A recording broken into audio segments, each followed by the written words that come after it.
So George, it's really, you know, a current topic of instruction in the instruction world is laying that shaft down at the top of the backswing.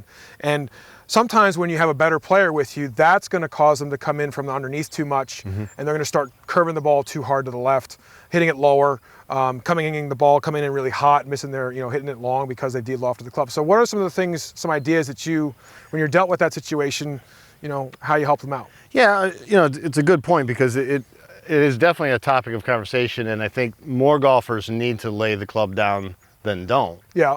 But there are, and I as we agree, the better player will tend to suffer from this pattern more often. The first issue that I have to show them is, look, you're not pulling it. Right. Because I think a lot of players, you know, they see that, you know, by the time their eyes pick up the ball, it's already left to the target line and it's just darting left, curving, and they'll say, "Oh, I pulled it."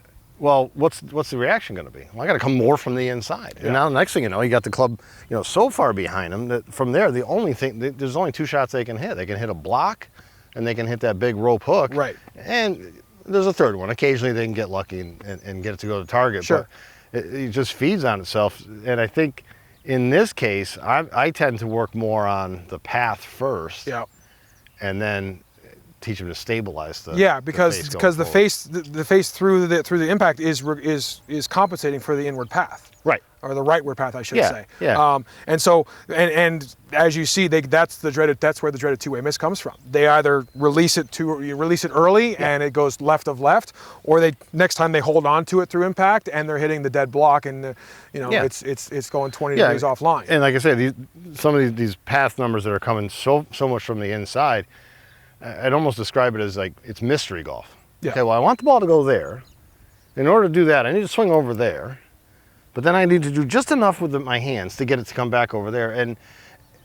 And to me, you know, that's the player too will say, "Oh, you know, I didn't have my timing today." Right. Well, if your swing requires timing and that really intricate, oh, that's too much, that's not enough, that's too little, it's just not a good golf swing. It's not a good golf swing at all. No, and you know, but the better players, when they get their timing on, they'll come to me and say, "Well, yesterday I shot 74 or whatever." And then I go out 2 days later and I shoot 88. Right.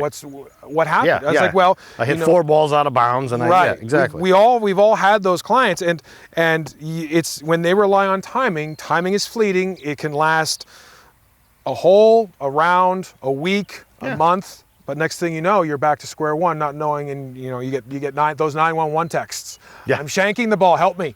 Yeah. When's your next available? Yeah. When's your next lesson? I need you right now. So it's I find that when I got a player coming in way too from the inside, especially a better player, I'm going to want to pay attention to what their lower body's doing through impact. Mm-hmm. I think, especially with a lot of better players, they tend to get a little bit more lateral, which is going to drop the hands early in the transition, and that forces them to swing out to the right. So I want to really focus on, you know, how they're building their pivot in the backswing. Is the pelvis involved? Is it stuck in the backswing move? Because if it is stuck and moving laterally, it's not going to rotate through the golf ball either. It's going to slide to the left, and that's going to drop the hands down too far. So I really like to look a little more in depth as to what the cause is from the inside, and I really find that pelvic rotation through impact is going to kick the path out more in line with the target when you have that proper rotation.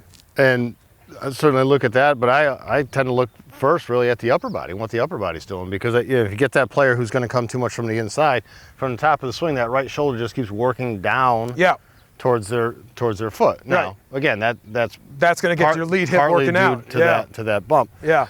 So if that right shoulder is going to go down towards the foot, then it just becomes the flip. Right. So I like to have the player just with the image that the club face is the front of their right shoulder. If I'm going to hit the ball to you, this doesn't make a whole lot of sense. I'm going to want that to you want to hit it with the shoulder almost and come around. Yeah. I think if we give them an image, by giving them an image that I want you to feel like you're hitting the golf ball with your right shoulder, you're exactly right. That's going to get you into that impact position instead of coming in this way. Yeah. This is not a powerful strike point.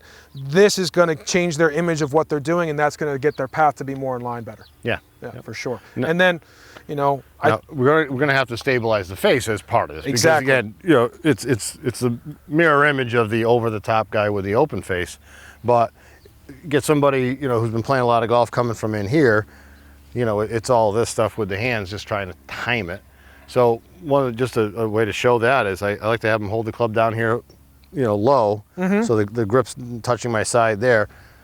As I'm turning through, I don't want that grip to come back. So there's going to be, again, that more of that rotation. Yep. And then they fold up over here. So they get more width and extension post-impact, and then that left elbow will fold up. And you could actually, you could actually extend that to hitting golf balls by taking an alignment rod and doing the exact same thing. Yeah. So you're going to take that alignment rod, and again, you're going to have the club, usually in practice swings, but you can feel that rod not hit the body around and as you come through impact. So I love that you do it here at the shaft or at the hosel, because it gives you the feel, but I want to be able to have that player apply that feel with feedback as they hit a shot. Absolutely. And so by adding that dowel rod or that alignment rod at the end, just to get the pelvis to rotate through, clear, and so this doesn't hit your obliques or your left side, that's going to get that face a lot more in line with the pass. No, absolutely, absolutely. And the last thing I would have them do is, maybe we could use another golf ball, or we could use a head cover.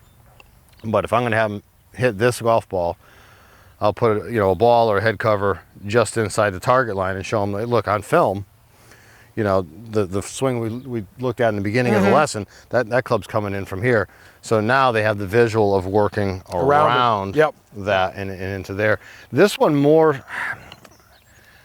and again, I think it's, the better player tends to fall into this pattern. Yes. The better player, he's played more golf. Yes. So he or she it's going to be even harder to change that path.